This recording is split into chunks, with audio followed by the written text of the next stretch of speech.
Minasyaitonirrajim. Bismillahirrahmanirrahim. Assalamualaikum warahmatullahi wabarakatuh. Alhamdulillah. Alhamdulillahilladzi 'allama bil qalam. 'Allamal insana ma lam ya'lam. Asyhadu an la ilaha illallah rabbul alamin. Wa asyhadu anna Muhammadar Rasulullah sayyidul anbiya'i wal mursalin. Sayyidina Muhammadin wa ala alihi wa ashabihi wa man tabi'ahum ihsan ila yaumil.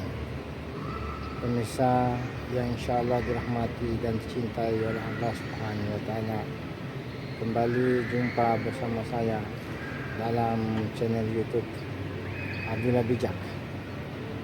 Hari ini pada tanggal 13 Agustus 2022 saya baru melaksanakan sholat maghrib berjamaah di Masjid Istiqlal Jakarta. Di sini Masjid Istiqlal ini adalah ikon spiritual of Indonesia. Kenapa? Masjid yang terbesar, masjid yang termegah, dan masjid yang teramai, masjid yang terbersih, dan masjid yang penuh dengan ramah, apakah ramah sosial maupun ramah lingkungan. Saya menyempatkan diri untuk menyampaikan siraman rohaniah atau wejangan spiritual, dan tempat saya ini pada saat saya bicara mengambil latar di mihrab Masjid Istiqlal Jakarta. Pentingnya kita sebagai hamba Allah Subhanahu wa taala dalam melakukan perjalanan sebagaimana perintah Allah Subhanahu wa taala, "Qul siru fil ard fanzuru kaifa kana akibatu minal mu'minin." Katakanlah, berjalanlah di permukaan bumi dan perhatikanlah apa-apa yang dilakukan oleh orang-orang yang beriman. Banyak berjalan, banyak melihat, banyak pengalaman. Pengalaman itu adalah guru yang terbesar. The big teacher is the experience. Guru yang terbesar adalah pengalaman. Karena itu pemirsa sekalian, dimanapun engkau berada, dimanapun engkau pergi, engkau harus menyempatkan diri untuk singgah di masjid, di rumah Allah Subhanahu wa taala, untuk melaksanakan peribadatan atau penyembahan kepada Allah Subhanahu wa taala secara spiritual, secara vertikal. Sholat dan singgah di masjid untuk sholat berjamaah itu adalah proses rekonstruksi spiritual. Bayangkan mulai jam 7 pagi orang sudah keluar rumah sampai siang hari capek kerja di kantor. Kita punya jasad akan mengalami kejenuhan, kecapaian. Jika di dalam jasad itu ada ruh, dan ruh itu harus diisi dengan kebutuhannya, yaitu spiritual. yakni kita melaksanakan sholat, itu berarti kita memenuhi kebutuhan rohani. Maka sholat duhur itu adalah momen rekonstruksi spiritualitas manusia. Dari duhur sampai asar, manusia mengalami kecapean dalam kerja dan seterusnya aktivitas. Karena itu untuk mengimbangi antara kebutuhan jasmani dan rohani, manusia harus memenuhi kebutuhan rohanian. Sholat asar, sholat maghrib, sholat isya, dan sholat subuh. Itu sholat bukan untuk siapa-siapa, bukan untuk Allah, tetapi untuk kita secara pribadi. Karena itu pemirsa sekalian, bagi orang yang melaksanakan sholat, ada minimal 3 keutamaan yang dia rasakan. Pertama, dia melakukan rekonstruksi spiritualitas atau mengembalikan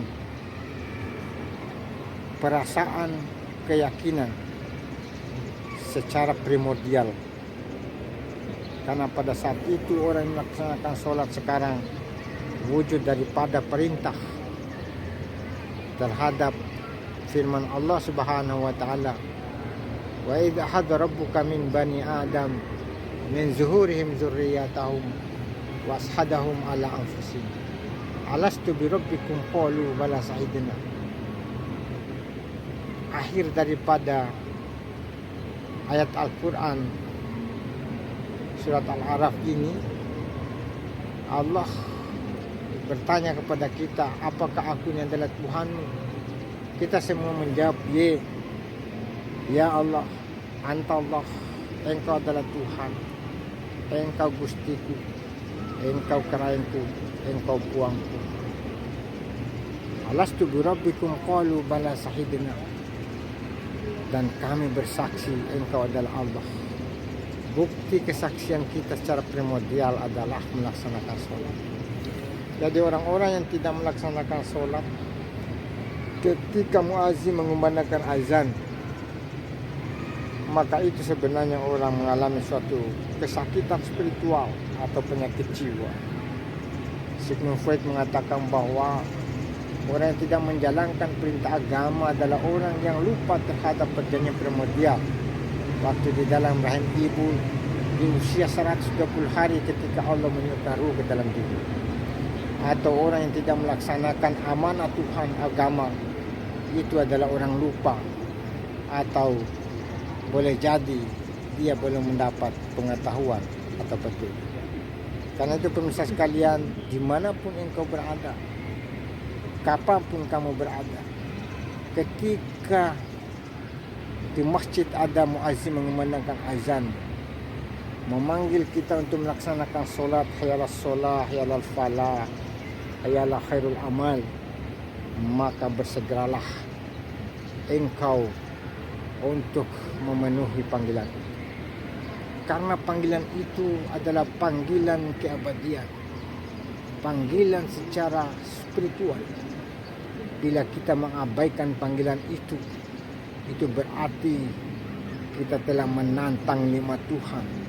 Atau istilah Friedrich Nietzsche, seorang filosof eksistensialisme dari Jerman, orang yang mendengar panggilan Tuhan lantas ia mengingkarinya, itu adalah orang ateis praktis. Meskipun dia yakin bahwa Allah adalah Esa, Allah harus disembah, tetapi dia tidak melakukan mengikuti perintahnya, maka itu berarti mereka sudah mengalami ateis praktis. Karena itu pemirsa sekalian, mendatangi masjid bukanlah pekerjaan sia-sia. Setiap langkahmu adalah ibadah, setiap langkahmu adalah pahala. Itu juga setiap langkahmu adalah sehat. Setiap langkahmu memiliki nilai kesehatan. Juga sholat berjamaah memiliki nilai sosial. Di dalam sholat berjamaah memiliki nilai kedisiplinan. Kalau masjid sudah mengumandangkan azan, maka berhentilah semua kegiatan. Kalau masjid sudah mengumandangkan azan, maka kamu harus disiplin untuk melaksanakan sholat. Sholat mendidik kita untuk disiplin, sholat mendidik kita untuk bersih, sholat mendidik kita untuk jujur, dan sholat itu mendidik kita untuk melakukan kebenaran, dan sholat juga mendidik kita untuk senantiasa meningkatkan kualitas hidup kita, hayatan thayyibah. Apakah kualitas secara pribadi maupun kualitas secara sosial, atau kualitas secara ekologis, lebih-lebih kualitas secara spiritual. Karena itu pemirsa sekalian, sekali lagi, sebelum terlambat, kami mengingatkan kepada diri Anda semua. Kami mengingatkan kepada diri Anda semua. Karena mengingatkan diri Anda itu bagian daripada mengingatkan pada diri. Sebelum terlambat, marilah kita rajin melaksanakan sholat. Sepanjang atau mumpung kita masih dalam keadaan sehat, mari kita rajin melaksanakan sholat berjamaah di masjid. Jangan sampai penyakit sudah datang, jangan sampai penyakit sudah merebut kebahagiaan kita. Kita baru berniat untuk melaksanakan sholat berjamaah di masjid. Itu sungguh sangat terlambat. Mempercepat gerakan untuk melakukan kebaikan-kebaikan itu adalah bagian daripada fastabiqul khairat. Tetapi menunda-nunda untuk melakukan kebaikan itu adalah mencelakakan jiwa secara hakiki. Terima kasih, semoga ada manfaatnya. Saya Abdullah berada di Masjid Istiqlal Jakarta menyampaikan selamat. Semoga pemirsa yang membaca, yang menyimak, yang perhatian, mengamalkan, Allah Subhanahu wa Ta'ala mencurahkan rahmat kasih sayang, memberikan kesehatan, umur yang panjang, dan memudahkan rezeki. Barakallahu li wa lakum. Wassalamualaikum warahmatullahi wabarakatuh.